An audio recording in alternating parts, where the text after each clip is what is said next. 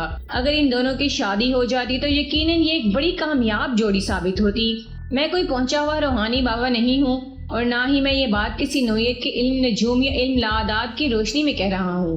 بس میں نے دونوں ناموں کی بناوٹ، نشست اور صوتی اثرات کی بنا پر ان الفاظ کا اظہار کیا ہے۔ میں نے مزید 15 منٹ گھما پھرا کر شاکر سے مختلف سوالات کیے اور مجھے یقین ہو گیا کہ وہ کسی بھی پہلو سے قصوروار نہیں تھا۔ میں نے اس سے نور حسین، نورین اور چودھری بشارت کے حوالے سے اچھی خاصی معلومات حاصل کر لی اور آخر میں کہا، شاکر تمہیں آج کا دن میرے تھانے کی حوالات میں گزارنا ہوگا۔ وہ کیوں جی؟ اس نے الجھن زدہ انداز میں مجھے دیکھا۔ جب میں نے کوئی گناہ نہیں کیا تو پھر آپ مجھے قید کیوں کر رہے ہیں؟ گھر میں میرے ماں باپ پریشان ہوں گے، مجھے جانے دیں جناب۔ جانے دوں گا مگر کل صبح، میں نے دو ٹوک انداز میں کہا۔ اس کی حیرت دو چند ہو گئی۔ میں سمجھا نہیں جناب، میں نے اسے سمجھایا۔ پہلی بات تو یہ کہ میں ایک دن تک تمہیں اپنے پاس رکھ کر تمہارے بیان کی تصدیق کرنا چاہتا ہوں۔ اگر تمہاری بتائی ہوئی باتوں میں کوئی کھوٹ نہ نکلی تو کل صبح تمہیں باعزت رہا کر دیا جائے گا۔ تم جتنی دیر اس تھانے کی حوالات میں رہو گے تمہارے ساتھ کسی قسم کی سختی نہیں برتی جائے گی۔ تمہیں صاف ستھرا کھانا ملے گا اور رات کو سونے کے لیے تمہیں گرم کمبل بھی فراہم کیا جائے گا۔ حوالات کی رات چودھری بشارت کے باڑے میں گزرنے والی رات سے زیادہ آرام دہ اور فرحت بخش محسوس ہوگی۔ میں نے لمحاتی توقف کر کے گہری نظر سے اس کی طرف دیکھا اور اضافہ کرتے ہوئے کہا، دوسری بات یہ کہ تم حسین آباد کے بنسبت یہاں تھانے میں زیادہ محفوظ ہو۔ اگر باہر گھومتے پھرتے دکھائی دیے تو چودھری کے بندے پھر تمہاری ٹھکائی کریں گے اور ہو سکتا ہے جان ہی سے مار ڈالیں۔ اس نے میری سنگین باتوں کے جواب میں خوف زدہ جھرجھری لی، تاہم منہ سے کچھ نہیں بولا۔ میں نے اپنی بات مکمل کرتے ہوئے کہا، اور جہاں تک تمہارے ماں باپ کا سوال ہے، وہ تو اگر تمہیں ڈھونڈتے ہوئے یہاں آئیں گے تو ان کی تسلی میں خود کرا دوں گا۔ تمہیں اس سلسلے میں پریشان ہونے کی ضرورت نہیں۔ میری بات اس کی سمجھ میں صحیح طور پر بیٹھ گئی تو اس نے اس بات میں گردن ہلائی اور بڑی فرما برداری سے بولا، جی اچھا۔ میں نے حوالدار جہانگیر کو اپنے پاس بلا کر شاکر کے حوالے سے چند ضروری ہدایات دیں۔ وہ شاکر کو اپنے ساتھ لے کر حوالات کی جانب بڑھ گیا۔ چودھری بشارت علی کی دوسری شادی میں میری دلچسپی اچانک بہت زیادہ بڑھ گئی تھی۔ شاکر نے اپنی سیدھی باتوں میں جو انکشافات کیے تھے وہ گہری توجہ کے متقاضی تھے۔ آگے بڑھنے سے پہلے اس حوالے سے کچھ تفصیل آپ کی خدمت میں پیش کرتا ہوں۔ جیسا کہ آپ جان چکے ہیں کہ نور حسین ایک کمزور اور غریب شخص تھا۔ وہ سبزی منڈی میں پلے داری کا کام کرتا تھا۔ اس کا باپ کریم بخش شجاعت مہر نامے ایک آرتی کے پاس منشی لگا ہوا تھا۔ کریم بخش کے بارے میں مجھے یہ بھی پتا چلا کہ تحریک آزادی سے قبل وہ برٹش آرمی کے ایک سپاہی کی حیثیت سے خدمات انجام دے رہا تھا۔ وہ اس زمانے کا پرائمری پاس تھا، اس لیے شجاعت مہر نے اسے پڑھنے لکھنے کا کام دے دیا تھا، جبکہ اس کے مقابلے میں نور حسین نے اسکول کا منہ ہی نہیں دیکھا تھا۔ جبکہ وہ صحت مند اور توانا ہونے کے باوجود بھی سبزی اور پھل کے ٹوکرے اٹھانے پر مامور تھا۔ پرائمری تعلیم کو آپ حقارت کی نظر سے نہ دیکھیں۔ اگر آج کل کے نوجوانوں کو برا نہ لگے تو میں انتہائی معذرت کے ساتھ یہ ضرور کہوں گا کہ اس زمانے کا پرائمری آج کے ایم اے پاس سے زیادہ قابل اور ہونہار ہوا کرتا تھا۔ خیر، نور حسین کی نورین سے کوئی 1 سال تک منگنی رہی اور پھر چودھری بشارت کے بیچ میں کودنے سے یہ منگنی نہ صرف ٹوٹ گئی بلکہ چودھری اور نورین کی شادی بھی ہو گئی، اور اب اس واقعے کو کم و بیش 6 ماہ گزر گئے تھے۔ اس ناخوشگوار واقعے بلکہ عظیم ثانیہ پر کریم بخش اور اس کی بیوی چاند بی بی چودھری بشارت علی اور نورین کی ماں خالدہ کو پیچھے برا بھلا ہی کہہ سکتے تھے، سو وہ کہہ رہے تھے۔ اور جہاں تک نور حسین کا تعلق ہے تو وہ یقیناً دل محسوس کر رہ گیا ہوگا۔ وہ بھی چودھری کا بگاڑ تو کچھ نہیں سکتا تھا، بہرحال اسے چودھری کو بددعائیں دینے سے کوئی نہیں روک سکتا تھا۔ مبینہ چور شاکر نے بھی اسی جانب اشارہ کیا تھا۔ شاکر ہی کے مطابق کافی عرصے پہلے نورین کے باپ اسحاق کا انتقال ہو گیا۔ نورین سے ایک چھوٹا بھائی عارف تھا جس کی عمر 14 سال کے آس پاس رہی ہوگی۔ نورین چودھری سے شادی کے وقت 20 سال کی تھی۔ اس شادی سے پہلے خالدہ کی گزر بسر کریانہ کی ایک چھوٹی سی دکان پر تھی جو اس نے گھر کے ایک بیرونی کمرے میں ہی کھول رکھی تھی۔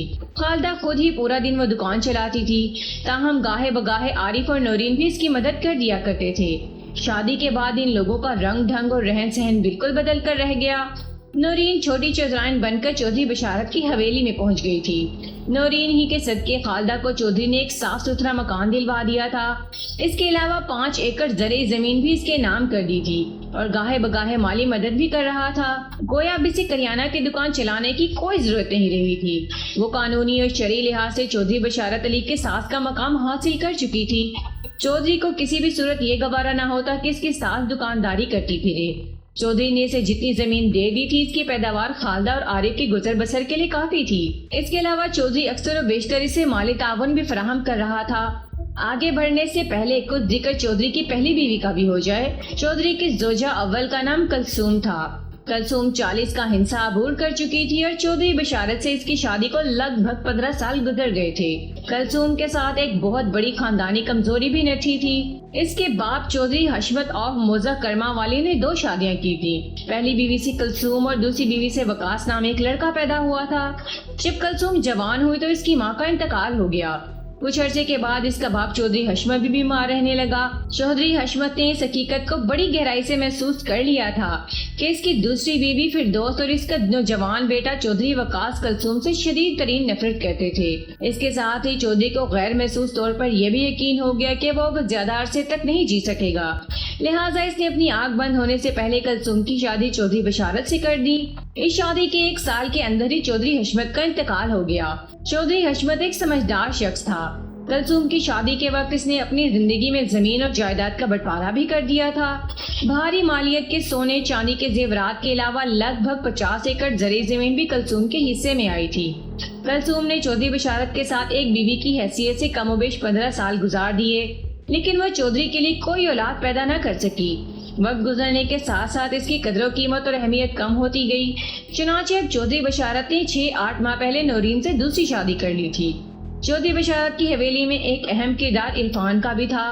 عرفان کی عمر 6 سال تھی اور وہ چودھری کے چھوٹے بھائی چودھری شرافت علی کا بیٹا تھا۔ چودھری شرافت علی موزہ رانی پور کا رہنے والا تھا۔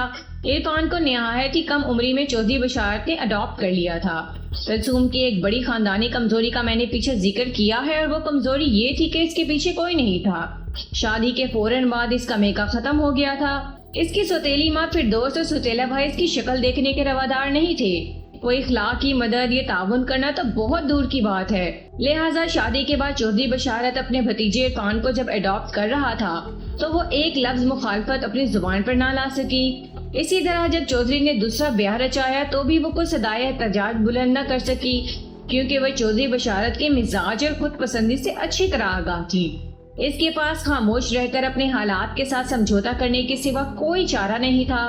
یہ تمام حالات اتنی تفصیل سے بیان کرنے کا مقصد یہ ہے کہ آگے چل کر اس کہانی کے مطالعے کے دوران میں آپ کا ذہن کیس کے پس منظر کے حوالے سے کسی الجھن کا شکار نہ ہو۔ دوپہر سے کچھ دیر پہلے شاکر علی کے گھر سے اس کا باپ جمیل اور ماں رشیدہ تھانے پہنچ گئے۔ جیسا کہ اوپر بتا چکا ہوں کہ یہ لوگ کھیت مزدور تھے اور محنت مزدوری کر کے گزر بسر کر رہے تھے۔ وہ بڑھیا اور بوڑھا اس بات سے واقف نہیں تھے کہ ان کا بیٹا گزشتہ رات سے غائب تھا۔ انہیں اس کی گمشدگی کے بارے میں آج صبح ہی پتہ چلا تھا اور وہ اسے دیکھنے سیدھے تھانے آ گئے۔ کمال ہے، میں نے جمیل کی آنکھوں میں دیکھتے ہوئے کہا۔ شاکر آدھی رات سے غائب تھا اور آپ لوگوں کو اس کی کچھ خبر ہی نہیں؟ سرکار، ہم دونوں پورا دن کھیتوں میں کام کرتے کرتے اتنے زیادہ تھک جاتے ہیں کہ گھر آنے کے بعد کسی چیز کا ہوش ہی نہیں رہتا، شاکر کا بوڑھا باپ وضاحت کرتے ہوئے بولا۔ رات کا کھانا کھا کر ہم لوگ سو جاتے ہیں۔ شاکر رات کو دیر سے گھر آتا ہے، ہمیں کچھ پتہ نہیں چلتا کہ وہ کب آیا اور کب سویا۔ اس کو بھی اپنے ساتھ کھیتوں میں لے جایا کرو نا، میں نے تنزیہ لہجے میں کہا، تاکہ یہ بھی تھکن سے اتنا چور ہو جائے کہ آپ لوگوں سے بھی پہلے خراٹے لینے لگے۔ کبھی کبھی یہ بھی جاتا ہے ادھر مزدوری کرنے۔ رشیدہ بیٹے کی حمایت کرتے ہوئے بولی۔ کبھی کبھی کیوں؟ میں نے تیز لہجے میں بڑی بی سے استفسار کیا۔ اس سرکاری سانڈ کو کوئی شرم حیا بھی ہے کہ نہیں؟ بوڑھے ماں باپ سارا دن محنت مشقت کرتے ہیں اور اسے آوارہ پھرنے سے ہی فرصت نہیں، یہ مجبور ہے بیچارہ۔ رشیدہ بیٹے کی حمایت جاری رکھتے ہوئے بولی، یہ جان بوجھ کر ایسا نہیں کرتا۔ میں نے پوچھا، کیا مجبوری ہے اس کی؟ جناب، اس کی طبیعت ٹھیک نہیں رہتی۔ اس مرتبہ جمیل نے میرے سوال کا جواب دیا۔ پچھلے 1 ماہ سے شاجی کا علاج ہو رہا ہے۔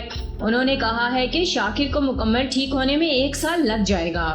ویسے جب سے شاجی نے اس کا علاج شروع کیا ہے وہ کافی بہتر ہے۔ رشیدہ تائیدی انداز میں گردن ہلاتے ہوئے بولی، یہ شاہ جی کون ہے؟ میں پوچھے بنا نہ رہ سکا۔ پیر گھمن شاہ جناب، جمیل نے گہری سنجیدگی سے بتایا۔ ادھر نہر کے کنارے ان کا آستانہ ہے۔ چودھری بشارت علی کی حویلی کے مشرقی پہلو میں شمال جنوباً ایک نہر گزرتی تھی۔ ایک چھوٹی نہر تھی جو اپنے دونوں کناروں پر پھیلے ہوئے کھیتوں کو سیراب کرنے کا فریضہ انجام دیتی تھی۔ شاہ جی نے بیماری کیا بتائی ہے؟ میں نے بوڑھے جمیل کی آنکھوں میں دیکھتے ہوئے سوال کیا۔ وہ کہتے ہیں کہ شاکر کے دل و دماغ پر ہوائی چیزوں کے اثرات ہیں۔ جمیل نے انکشاف انگیز لہجے میں بتایا، شاہ جی کاٹ کر رہے ہیں، انشاءاللہ وہ ٹھیک ہو جائے گا۔ جب ہم کسی بات کے ساتھ انشاءاللہ کی آواز نتھی کر دیتے ہیں تو اس کا واضح مطلب یہی ہوتا ہے کہ اگر اللہ نے چاہا تو یا اگر اللہ کی مرضی ہوئی تو۔ اپنے کسی کام میں اللہ کی رضا اور منشا کو شامل کرنا بڑی اچھی بات ہے، لیکن اس موقع پر اپنے عمل کا جائزہ لینا بھی نہایت ضروری ہو جاتا ہے۔ اللہ پاک تو ہر انسان کی بہتری اور بھلائی ہی چاہتے ہیں۔ اگر ہم کسی کام میں بہتری کی امید رکھتے ہیں تو اپنے عمل کو اس کام کے مطابق بنانا بھی ضروری ہوتا ہے، لیکن عام طور پر دیکھنے میں یہی آیا ہے کہ ہمارا عمل تو کسی اور سمت میں جا رہا ہوتا ہے اور ہم اس کے برعکس اللہ کی رضا اور حمایت چاہ رہے ہوتے ہیں۔ بہرحال ہم سب پر اللہ رحم فرمائے۔ ہوائی چیزیں، میں نے جمیل کی بات کے جواب میں کہا، مطلب یہ کہ کوئی پرندے وغیرہ؟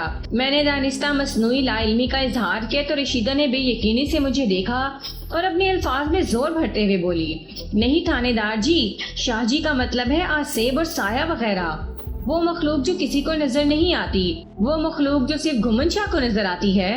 میں نے طنزیہ لہجے میں استفسار کیا، آپ کو یقین نہیں آ رہا تھانے دار صاحب؟ جمیل نے مضبوط لہجے میں کہا، لیکن یہ سچ ہے کہ جب سے شاہ جی نے شاکر کا علاج شروع کی ہے دھیرے دھیرے اس کی طبیعت ٹھیک ہوتی جا رہی ہے، اس لیے اب اس نے چوری چکاری شروع کر دی ہے۔ میں نے کہا، جی یہ آپ کیا کہہ رہے ہیں؟ وہ بھائی یک وقت چونک کر مجھے دیکھنے لگے۔ میں نے انہیں چودھری بشارت علی اور اس کے بندوں کے شاکر پر عائد کردہ الزامات کے بارے میں تفصیلاً بتایا۔ انہوں نے حیرت سے آنکھیں پھیلا کر میری بات سنی اور میرے خاموش ہونے پر ایک مرتبہ پھر بیک زبان بولے، ہمارا بیٹا چوری نہیں کر سکتا جی۔ تمام والدین اپنی نکمی اولاد کے بارے میں کچھ اسی قسم کے خیالات رکھتے ہیں۔ میں نے بیزاری سے کہا، جاؤ تم لوگ حوالات میں اپنے بیٹے سے ملاقات کر لو۔ پھر میں نے کانسٹیبل کو بلا کر جمیل اور رشیدہ کو اس کے ہمراہ حوالات کی طرف روانہ کر دیا۔ میں نے شاکر سے پوچھ گچھ کے دوران بغور اس کا جائزہ بھی لیا تھا۔ ٹھیک ہے وہ بے ربط اور سادی سی گفتگو کرتا تھا اور اس کا فوکس بھی تھوڑی تھوڑی دیر کے بعد بگڑنے لگتا تھا، لیکن مجھے اس میں ہوائی چیزوں والی کوئی علامت نہیں دکھائی دی تھی۔ میرا تجربہ یہ بتاتا ہے کہ ہوائی چیزوں سے نسبت رکھنے والے 100 کیسز میں سے 99 مختلف قسم کے دماغی اور نفسیاتی عارضوں کے نتیجے میں سامنے آتے تھے۔ ان کا کسی ماورائے مخلوق سے کوئی تعلق نہیں ہوتا۔ اگر ان کا ڈھنگ سے کسی نفسیاتی معالج یا ذہنی امراض کے ماہر سے علاج کرایا جائے تو حامل علامات تندرست بھی ہو جاتا ہے۔ باقی رہ گئے 1% افراد تو واقعتاً کسی ماورائے علاج، جسے آپ روحانی علاج کا نام بھی دے سکتے ہیں، ہی سے ٹھیک ہو پاتے ہیں۔ جنات اور دیگر شریر مخلوقات کے وجود سے تو انکار ممکن نہیں، لیکن بدی کی قوتیں اتنی بھی عام کار فرما نہیں ہیں جتنی کہ گھمن شاہ ٹائپ روحانی معالجوں نے مشہور کر رکھی ہیں۔ بات دراصل یہ ہے کہ اس ٹائپ کے معالجوں کا دھندا ہی اسی بنیاد پر چلتا ہے۔ جیسا کہ میں نے اوپر عرض کیا، 100 مریضوں میں سے کوئی ایک آدھ واقعتاً کسی ماورائی عارضے میں مبتلا ہوتا ہے۔ بالکل ویسے ہی 100 روحانی معالجوں میں سے کوئی ایک آدھی ماہر علم و ہنر ہوتا ہے، باقی سب اپنا کاروبار چمکانے والے ڈبہ پیر ہوتے ہیں۔ جمیل اور رشیدہ 15-20 منٹ کے اندر واپس میرے پاس آئے اور جمیل نے منت ریز لہجے میں مجھ سے کہا، تھانے دار صاحب میرا بیٹا بے قصور ہے، آپ اسے چھوڑ دیں۔ میں اسے ضرور چھوڑ دوں گا، میں نے گہری سنجیدگی سے کہا، لیکن اس وقت جب مجھے اس کی بے گناہی کا یقین آ جائے گا، کم از کم کل صبح تک اس کا تھانے میں بند رہنا ضروری ہے۔ لیکن تھانے دار جی، رشیدہ نے کچھ کہنے کی کوشش کی مگر میں نے اس کے بولتے ہی بات کاٹ دی۔ لیکن کچھ نہیں رشیدہ، میں نے جو کہہ دیا وہی آخری بات ہے۔ تم لوگ بے فکر ہو کر جاؤ، جب تک تفتیش مکمل نہیں ہو جاتی شاکر تھانے میں بند رہے گا۔ اس بات کا میں وعدہ کرتا ہوں کہ اگر وہ کسی جرم میں ملوث نہیں ہے تو اسے ایک تھپڑ بھی نہیں مارا جائے گا۔ وہ دونوں بے بسی سے مجھے دیکھنے لگے۔ ایک بات میری حتمی لہجے نے اسے اچھی طرح سمجھا دی تھی کہ میں تسلی کے بغیر شاکر کو تھانے سے نہیں جانے دوں گا۔ تھانے دار صاحب، جمیل نے لجاجت بھرے لہجے میں کہا، شاکر نے بتایا ہے کہ رات کو چودھری کے بندوں نے اس کے ساتھ وحشیانہ برتاؤ کیا ہے اور صبح چودھری صاحب نے اس پر لات مکے برسائے ہیں۔ میں نے ابھی تم لوگوں سے شاکر کی سلامتی اور حفاظت کے حوالے سے جو وعدہ کیا ہے اس کا تعلق میرے تھانے سے ہے۔ میں نے ان پر واضح کرتے ہوئے کہا، رات چودھری کی حویلی میں اس کے ساتھ کیسا سلوک کیا گیا ہے وہ فی الحال میرے ذمہ داری میں نہیں آتا۔ اگر آپ کا بیٹا بے گناہ ثابت ہو جاتا ہے تو پھر میں چودھری سے یہ سوال ضرور کروں گا کہ اس نے شاکر کے ساتھ بدسلوکی کیوں کی۔ میں نے لمحات توقف کر کے گہری سانس لی، پھر اپنی بات مکمل کرتے ہوئے کہا، ابھی آپ لوگ جا کر چودھری بشارت سے پوچھ سکتے ہیں کہ اس نے اور اس کے بندوں نے آپ کے بیٹے کو رات زدہ کو کیوں کیا تھا۔ میری آخری جملے نے اس کے چہروں پر کوفت ابھار دی۔ انہوں نے معنی خیز نظروں سے ایک دوسرے کی طرف دیکھا، پھر جمیل نے زہریلے لہجے میں کہا، جناب چودھری صاحب کو تو اللہ ہی پوچھے گا۔ آج صبح جب چودھری بشارت کا خاص بندہ قدیر شاکر کو ایک چور کی حیثیت سے میرے پاس چھوڑ گیا تھا تو میں نے واپسی میں اس کے ہاتھ چودھری کے لیے پیغام بھجوایا تھا کہ وہ کسی وقت تھانے آ کر مجھ سے ملاقات کرے، لیکن جب سپہر تک مجھے اس کی شکل نظر نہیں آئی تو میں نے اس سے ملنے حویلی جانے کا فیصلہ کر لیا۔ میں نے کانسٹیبل شوکت سے کہہ کر ایک ٹانگا منگوایا اور اسے ساتھ لے کر چودھری بشارت علی کی حویلی پہنچ گیا۔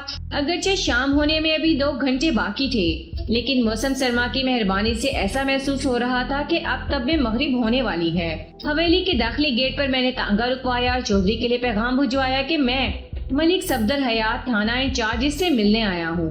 چودھری کے ملازم نے ہم دونوں کو بڑے احترام کے ساتھ وسیع و عریض بیٹھک میں بٹھایا اور خود چودھری کو ہماری آمد کی اطلاع دینے حویلی کے اندرونی حصے کی طرف چلا گیا۔ حویلی کے اندر آنے کا یہ میرا پہلا اتفاق تھا۔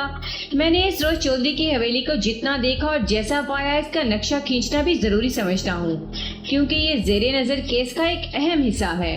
وہ ایک وسیع و عریض حویلی تھی جس کے مشرقی پہلو میں تھوڑے فاصلے پہ ایک نہر رواں دواں تھی، اور حویلی کے عقب میں یعنی جنوب کی سمت سرسبز و شاداب کھیتوں کا سلسلہ بہت دور تک پھیلا ہوا تھا۔ موزہ حسین آباد کے اندر سے گزرنے کے بعد گاؤں کے آخری حصے میں یہ حویلی واقع تھی۔ حویلی کے بڑے گیٹ سے اندر داخل ہوں تو بائیں جانب ایک وسیع و عریض بیٹھک بنی ہوئی تھی جس میں بیک وقت کم از کم 100 افراد کے بیٹھنے کی گنجائش تھی۔ لوگوں کے بیٹھنے کے لیے وہاں مختلف قسم کی نشستیں رکھی نظر آ رہی تھیں، جن میں موڑے، کرسیاں، صوفے اور فرشی نشست یعنی دریاں بھی بچھی ہوئی تھیں۔ میرے اندازے کے مطابق وہاں ہر انسان کو اس کے مرتبے کے مطابق بٹھایا جاتا تھا۔ بیٹھک کی دیواروں پر مختلف قسم کے روکنی فریم بھی آویزاں تھے، جن میں زیادہ تر چودھری خاندان کے بزرگوں کی تصاویر لگی دکھائی دیتی تھیں۔ اس بیٹھک کے متوازی گیٹ کے دائیں جانب ملازموں کے لیے کمرے بنے ہوئے تھے جن کی تعداد 4 یا 5 تھی۔ اس کے بعد حویلی کا کشادہ صحن تھا جس میں دیواروں کے ساتھ ساتھ پھلدار اور پھولدار دونوں طرح کے پودے اور درخت اپنی بہار دکھلا رہے تھے۔ صحن کے عین وسط میں موٹے تنے والا ایک سایہ دار اور گھنا بوڑھے برگد کا پیڑ قبضہ جمائے کھڑا تھا۔ اس برگد کا تنا اتنا موٹا تھا کہ بلا مغالبہ کسی بھی جوان کے کلاوے میں نہیں آ سکتا تھا۔ صحن کے اختتام پر حویلی کا رہائشی حصہ شروع ہوتا تھا جو حویلی کے اختتام تک چلا گیا تھا۔ اس رہائشی حصے کے بھی 2 پورشن تھے جو تعمیر کے اعتبار سے جڑواں بھائی نظر آتے تھے۔ ایک حصے میں کلثوم اور دوسرے حصے میں نورین کی رہائش تھی۔ چودھری کا بھتیجا عرفان کلثوم والے حصے میں رہتا تھا، جبکہ دوسری شادی کے بعد چودھری بشارت کا زیادہ تر وقت حویلی کے اس حصے میں گزرتا تھا جہاں نورین رہتی تھی۔ وہ باڑہ جہاں پچھلی رات شاکر کو زد و کوب کیا گیا تھا وہ حویلی سے تھوڑے ہی فاصلے پر کھیتوں کے بیچ واقع تھا۔ اس باڑے میں چودھری کے مال مویشی اور دیگر زرعی آلات رکھے جاتے تھے۔ باڑے کے اندر بھی ملازمین کے لیے 2-3 نیچی چھتوں والے کمرے بنے ہوئے تھے۔ شاکر کو پچھلی رات جانوروں کے میت میں گزارنا پڑی تھی۔ جو بندہ ہماری آمد کی اطلاع لے کر حویلی کے اندر گیا تھا تھوڑی ہی دیر کے بعد وہ واپس آیا اور میری طرف دیکھتے ہوئے بولا، تھانے دار صاحب، آپ کو چودھری صاحب نے حویلی کے اندر بلایا ہے۔ میں نے سوال کیا، چودھری صاحب بیٹھک میں نہیں آ سکتے؟ ان کی طبیعت ٹھیک نہیں ہے جناب، ملازم نے جواب دیا، اس لیے انہوں نے آپ کو اندر آنے کے لیے کہا ہے۔ شوکت علی، میں نے اپنے ساتھ آنے والے کانسٹیبل کی طرف دیکھتے ہوئے کہا، تم ادھر بیٹھک میں ہی بیٹھو، میں چودھری صاحب سے مل کر آتا ہوں۔ کانسٹیبل نے اس بات میں گردن ہلانے پر اکتفا کیا۔ میں ملازم کی رہنمائی میں بیٹھک سے نکل آیا اور کشادہ صحن کو عبور کر کے چودھری بشارت کی خوابگاہ میں پہنچ گیا۔ ملازم مجھے چودھری کے پاس چھوڑ کر واپس چلا گیا۔ چودھری تکیوں سے ٹیک لگائے پلنگ پر نیم دراز تھا۔ اس نے حتی الامکان گرم جوشی کے ساتھ مجھ سے مصافحہ کیا اور مجھے بیٹھنے کے لیے کہا۔ میں اس کے سامنے ہی ایک آرام دہ چوبی کرسی پر بیٹھ گیا جو یقیناً چودھری نے میرے لیے ہی وہاں رکھوائی تھی۔ چودھری صاحب، آپ نے اپنی طبیعت کو کیا کر لیا ہے؟ رسمی علیک صلاح کے بعد میں نے پوچھا۔ بس ملک صاحب، موسم کا اثر ہے، وہ قدری دھیمی آواز میں بولا۔ بخار اور زکام نے اپنے شکنجے میں جکڑ رکھا ہے۔ 2 دن سے اس لیے میں آپ سے ملاقات کرنے تھانے بھی نہیں آ سکا۔ آپ نہیں آئے تو میں آ گیا، میں نے اس کی آنکھوں میں دیکھتے ہوئے کہا۔ اپنا خیال رکھا کریں چودھری صاحب، اس عمر میں موسم کی ذرا سی اونچ نیچ کیا سے کیا کر کے رکھ دیتی ہے۔ چودھری بشارت کی عمر 50 سے متجاوز تھی۔ اس عمر میں عموماً مرد کے جھٹکنے کے امکانات نہ ہونے کے برابر ہوتے ہیں، تاہم چودھری کی صحت اور سر کے بالوں وغیرہ سے یہی ظاہر ہوتا تھا کہ اس نے اپنی صحت اور جوانی کو مفت کا مال سمجھ کر بڑی بے دردی سے استعمال کیا تھا۔ میں نے اپنی بات میں اس کی عمر کے حوالے سے چٹکی لیتے ہوئے پھریری لے کر بولا، ملک صاحب، میرے آدھے سے زیادہ سفید بالوں کو دیکھ کر آپ میرے بارے میں کوئی ایسا ویسا اندازہ قائم کرنے کی کوشش نہ کریں۔ یہ تو دائمی نزلے کی وجہ سے سفید ہو گئے ہیں۔ میں تو اب بھی بہت سے جوانوں سے زیادہ جوان اور صحت مند ہوں۔ لگتا تھا میں نے اس کی دبتی رگ کو چھیڑ دیا تھا۔ میں نہیں چاہتا تھا کہ کسی اختلافی موضوع میں الجھ کر وقت برباد کروں، لہٰذا میں نے صورتحال سنبھالتے ہوئے جلدی سے کہا، جناب یہ بات تو میں نے آپ کی ناساز طبیعت کو دیکھتے ہوئے ایک مشورے کے طور پر کہی ہے، ورنہ آپ کی صحت اور جوانی پر تو کسی کو بھی شک نہیں ہو سکتا۔ اگر ایسی کوئی بات ہوتی تو آپ 6 ماہ پہلے 20 سال کی ایک لڑکی سے شادی نہ کرتے۔ میری وضاحت سن کر اس کی آنکھوں میں جگنو سے چمک اٹھے۔ اسی لمحے چودھری کا ملازم ایک ٹرے اٹھائے کمرے میں داخل ہوا۔ مذکورہ ٹرے انواع اقسام کی خورد و نوش کی چیزوں سے بھری ہوئی تھی۔ ملازم نے چودھری کے حکم پر ٹرے کو میرے قریب ایک میز پر رکھ دیا اور جانے کے لیے مڑا ہی تھا کہ چودھری نے اس سے پوچھا، تم نے بتایا تھا کہ تھانے دار صاحب کے ساتھ ایک سپاہی بھی آیا ہے، اس کے کھانے پینے کا بھی کوئی بندوبست کیا؟ جی چودھری صاحب، وہ گردن کو اس باتیں جنبش دیتے ہوئے بولا، آپ کے حکم کی تعمیل کر دی ہے جناب۔ ملازم کے جانے کے بعد چودھری میری جانب متوجہ ہوا اور ٹرے کی طرف اشارہ کرتے ہوئے بولا، ملک صاحب باتیں تو ہوتی ہی رہیں گی، آپ ساتھ ساتھ یہ بھی لیتے جائیں۔ اس کی کیا ضرورت تھی چودھری صاحب؟ میں نے ٹھہرے ہوئے لہجے میں کہا، آپ نے خواہ تکلف کیا، کوئی مجھ سے ملنے آئے اور کچھ کھائے پیے بغیر واپس چلا جائے، اس کا تو سوال ہی پیدا نہیں ہوتا۔ وہ اصراری لہجے میں بولا، آپ کے انکار یا ہچکچاہٹ کو قبول نہیں کیا جائے گا۔ میں نے کھانے پینے کی اشیاء سے لدی پھدی اس ٹرے کا جائزہ لیا۔ اس میں کھوئے والا گاجر کا حلوہ، 2 پیس میں کٹے ہوئے بوائل ایگ، بسکٹ، چائے اور مختلف قسم کے خشک میوہ جات رکھے نظر آ رہے تھے۔ میں نے چودھری کی خواہش اور مہمان نوازی کے احترام میں اپنے لیے چائے کے ساتھ چند چیزیں نکالی، پھر ہمارے درمیان باقاعدہ گفتگو کا آغاز ہو گیا۔ چودھری نے مجھ سے پوچھا، ملک صاحب اس بندے نے کچھ بتایا ہے؟ آپ کا اشارہ اس موٹے شاکر کی طرف ہے نا؟ جی ہاں وہی۔ وہ جلدی سے بولا، اس نے اپنا جرم قبول کیا یا نہیں؟ میں نے اب تک جتنی تفتیش کی ہے اس میں تو مجھے بے قصور نظر آتا ہے۔ میں نے صاف گوئی کا مظاہرہ کرتے ہوئے کہا، اس کے مطابق نہ تو وہ آپ کی حویلی کے اندر داخل ہوا ہے اور نہ ہی اس نے آپ کی کوئی چیز چرائی ہے، بلکہ اس کا تو دعویٰ ہے کہ آپ کے بندوں نے اسے حویلی کے پچھواڑے کھیتوں میں سے پکڑا تھا۔ میں نے لمحاتی توقف کر کے ایک گہری سانس لی، پھر اضافہ کرتے ہوئے بولا، اس کو رات بھر جانوروں والے باڑے میں رکھ کر جو مار پیٹ کی گئی وہ بھی سمجھ میں نہ آنے والی بات ہے۔ چودھری نے تحمل سے میری بات سنی اور میرے خاموش ہونے پر سوال کیا، ملک صاحب آپ نے اس نامراد سے یہ سوال کیا کہ وہ آدھی رات کو میری حویلی کے پچھواڑے میں کیا کر رہا تھا؟ میں نے شاکر کی بیان کردہ وجہ چودھری کے سامنے رکھ دی۔ وہ طنزیہ انداز میں مسکرایا اور بولا، اسے رفع حاجت کے لیے پورے گاؤں میں میری حویلی کا پچھواڑا ہی ملا تھا۔ شاید آپ کو معلوم نہیں کہ اس بدذات کا گھر اس حویلی سے کافی فاصلے پر گاؤں کے دوسرے حصے میں ہے اور اس کے گھر کے نزدیک بھی کھیتوں کی کمی نہیں۔ چودھری کی بات میں وزن تھا۔ مجھے یہ بھی اندازہ لگانے میں کوئی دقت محسوس نہ ہوئی کہ وہ شاکر کے حویلی کے پیچھے پائے جانے کے حوالے سے اپنے ذہن میں ایک مخصوص سوچ رکھتا تھا۔ میں نے یہ عقدہ اسی کے ہاتھوں کھلوانے کا فیصلہ کیا اور کہا، چودھری صاحب لگتا ہے آپ بھی اس بات سے متفق ہیں کہ شاکر آپ کی حویلی کے اندر داخل ہوا ہے اور نہ ہی اس نے حویلی کے اندر سے کوئی چیز چرائی ہے، لیکن آپ کو اس کی حویلی کے پچھواڑے موجودگی پر اعتراض ہے اور اس اعتراض کے پیچھے کوئی سنسنی خیز کہانی ہے۔ میں نے لمحاتی توقف کر کے اس کی آنکھوں میں دیکھا اور پوچھا، میں غلط تو نہیں کہہ رہا ہوں چودھری صاحب؟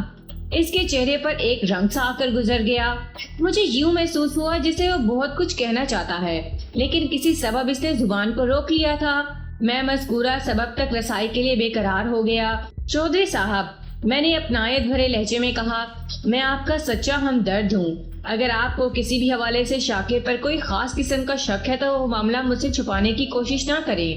اگر آپ کو قانون کی مدد اور تعاون چاہیے تو سب کچھ کھول کر بیان کر دیں۔ چند لمحات کے لیے وہ مجھے کسی گہری سوچ میں غرق دکھائی دیا، پھر ایک فیصلے پر پہنچتے ہوئے وہ ٹھہرے ہوئے لہجے میں بولا، میرا خیال ہے مجھے آپ پر پورا بھروسہ کرنا چاہیے، یہ آپ کا ایک دانشمندانہ فیصلہ ہوگا۔ میں نے سراہنے والے انداز میں کہا، آپ آئیں میرے ساتھ۔ وہ اٹھ کر کھڑے ہوتے ہوئے بولا، میں پہلے آپ کو کچھ دکھاتا ہوں پھر آرام سے بیٹھ کر بات کریں گے۔ میں اشیاء خورد و نوش سے بڑا کامل انصاف کر چکا تھا۔ چودھری کو دیکھ کر میں نے بھی نشست چھوڑ دی۔ چودھری بشارت کا پراسرار انداز بتا رہا تھا کہ وہ کوئی سنسنی خیز انکشاف کرنے جا رہا ہے۔ میں اس کے ساتھ چلتے ہوئے حویلی کے رہائشی حصے میں گزرتے ہوئے اگلے حصے میں پہنچ گیا۔ رہائشی حصہ حویلی کی 4 دیواری کے اندر تعمیر کیا گیا تھا۔ وہ اس طرح کہ حویلی کی بیرونی دیوار اور رہائشی عمارت کے بیچ 8-10 فٹ جگہ خالی چھوڑ دی گئی تھی۔ تاکہ تازہ ہوا آسانی سے گزر کر حویلی کے اندرونی حصوں میں تازگی اور فرحت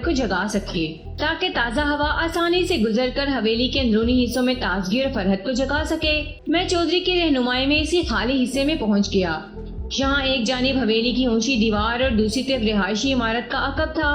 حویلی کی 4 دیواری کی اونچائی لگ بھگ 10 فٹ رہی ہوگی۔ وہ ایک مضبوط فصیل نما دیوار تھی۔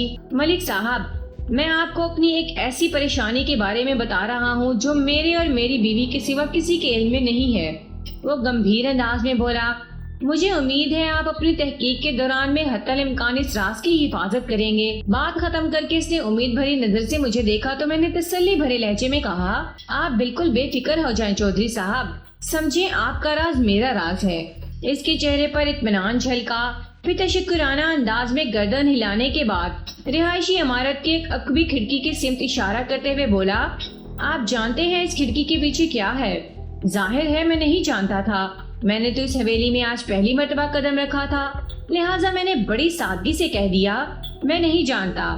یہاں اچھی خاصی سردی ہو رہی ہے، چودھری نے سرسری انداز میں کہا، چلیں اندر بیٹھ کر اطمینان سے بات کرتے ہیں۔ چودھری کی چونکہ طبیعت بھی ٹھیک نہیں تھی، اس لیے وہ موسم کی شدت کو کچھ زیادہ ہی محسوس کر رہا تھا۔ ویسے اس بات میں کسی شک و شبے کی گنجائش بھی نہیں تھی کہ وہ شام سے پہلے کا وقت تھا اور فضا میں خون کی بدرجہ آتم موجود تھی۔ ہم دوبارہ اسی خوابگاہ میں پہنچ گئے جہاں سے تھوڑی دیر پہلے اٹھ کر گئے تھے۔ آپ کی بار چودھری نے میرے اور اپنے دونوں کے لیے مرغی کی گرما گرم یخنی منگوائی اور دوبارہ ٹیک لگا کر بیٹھنے کے بعد سرسراتے ہوئے لہجے میں پوچھا، ملک صاحب، وہ جو کھڑکی میں نے آپ کو دکھائی ہے نا، اس کے پیچھے ہمارا غسل خانہ ہے جو میرے اور نورین کے استعمال میں رہتا ہے۔ اتنا بتا کر وہ خاموش ہوا تو میں کوئی سوال کیے بغیر ہماتن گوش رہا۔ یہاں مذکورہ کھڑکی کے حوالے سے ایک وضاحت کرنا ضروری سمجھتا ہوں کہ اسے عام پٹ والی چوبے کھڑکی نہ سمجھا جائے۔ یہ روشن دان کے سائز کی ایک مستطیل جگہ تھی جس کے اندر ڈیزائن دار سیمنٹ کی جالی لگی ہوئی تھی، جس کے خالی حصوں میں سے تازہ ہوا کا بآسانی گزر ہو سکتا تھا۔ سطح زمین سے یہ کھڑکی کوئی 8 فٹ اونچائی پر بنائی گئی تھی۔ چودھری اپنی بات کو آگے بڑھاتے ہوئے بولا، پچھلے کچھ عرصے سے ہر جمعرات کو اس غسل خانے کے اندر سے ایک تعویذ پڑا مل رہا ہے، اور دلچسپ بات یہ ہے کہ اس تعویذ پر نورین ہی کی سب سے پہلے نظر پڑتی ہے۔ وہ تعویذ مجھے کبھی غسل خانے میں پہلے پڑا دکھائی نہیں دیا۔ مجھے شک ہے کہ تعویذ کو اسی روشن دان نما کھڑکی سے اندر پھینکا جاتا ہے۔ اس نے لمحاتی توقف کر کے گہری سانس لی، پھر اپنے بیان کو آگے بڑھاتے ہوئے بولا، سب سے پہلے میرا شک میری پہلی بیوی کلثوم کی طرف گیا تھا جو حویلی کے دوسرے حصے میں رہتی ہے۔ ظاہر ہے اس کی موجودگی میں نے نورین سے دوسری شادی کی ہے۔ کوئی بھی عورت اپنی سوگن کو برداشت نہیں کر سکتی۔ کلثوم بظاہر تو میری نورین سے شادی کی مخالفت نہیں کر سکتی تھی۔ ہو سکتا ہے کہ اس کے دل میں بہت زیادہ غم و غصہ بھرا ہوا ہو، اس لیے میرا دھیان سب سے پہلے کلثوم کی طرف گیا۔ ظاہر ہے اس نازک معاملے پر اگر میں براہ راست اس سے بات کرتا تو واقعتاً اس گندے کھیل میں ملوث ہوتی تو میرے پوچھنے پر وہ صاف مکر جاتی۔ لہٰذا میں نے نہایت ہی رازداری کے ساتھ اس پراسرار کھیل کی چھان بین کا کام شروع کر دیا۔ ایک بات تو طے ہے کہ کلثوم حویلی کے اس حصے میں قدم بھی نہیں رکھتی، لہٰذا یہ سوچنا کہ وہ خود غسل خانے میں تعویذ رکھ جاتی ہوگی بالکل غلط ہے۔ اسی طرح یہ بھی ناممکن ہے کہ وہ حویلی کے پچھواڑے جا کر کھڑکی کے راستے غسل خانے کے اندر تعویذ پھینکتی ہو۔ اب ایک ہی امکان باقی رہ جاتا تھا کہ اگر کلثوم اس کھیل میں شامل ہے تو اپنے کسی وفادار سے یہ کام کراتی ہوگی۔ آپ کو یہ تو معلوم ہوگا کہ اس حویلی کے اندر بڑی چودھرائن کے وفادار کون کون ہیں۔ وہ لمحے بھر کر رکا تو میں نے سوال کر دیا، آخر وہ بھی پچھلے 15 سال سے اس حویلی میں رہ رہی ہیں۔ مرد ملازم تو سب میری مٹھی میں ہیں۔ وہ چٹانی اعتماد سے بولا، ان بندوں کے علاوہ 2 ملازم عورتیں اس حویلی میں کام کرتی ہیں۔ بشیرہ نورین کی خدمت پر مامور ہے اور سغرا کلثوم کے لیے خدمت کے لیے۔ بشیرہ نورین کی خدمت پر مامور ہے اور سغرا کلثوم کی خدمت کے لیے۔ ایک گہری سانس چھوڑنے کے بعد وہ آگے بڑھا، بشیرہ کو تو میں نے کچھ عرصہ پہلے ہی ملازم رکھا ہے دوسری شادی کے بعد، لیکن سغرا پچھلے 10 سال سے کلثوم کے ساتھ ہے۔ میرا شک اسی پر جا رہا تھا۔ میں نے پچھلے کئی روز سے اس کی کڑی نگرانی کروا کے بھی دیکھ لی ہے، وہ اس شیطانی چکر میں ملوث نہیں پائی گئی۔ ہر طرف سے ناکام ہونے کے بعد میرے ذہن میں یہ خیال پیدا ہوا کہ یہ کسی باہر کے آدمی کی کارستانی ہے۔ اس خیال کے ساتھ ہی میں نے قدیر اور جبار کو تاکید کر دی کہ وہ حویلی کے عقبی حصے پر گہری نظر رکھیں۔ چنانچہ پچھلی رات انہوں نے شاکر کو حویلی کے پچھواڑے مشکوک انداز میں ٹہلتے ہوئے دیکھا تو پکڑ لیا۔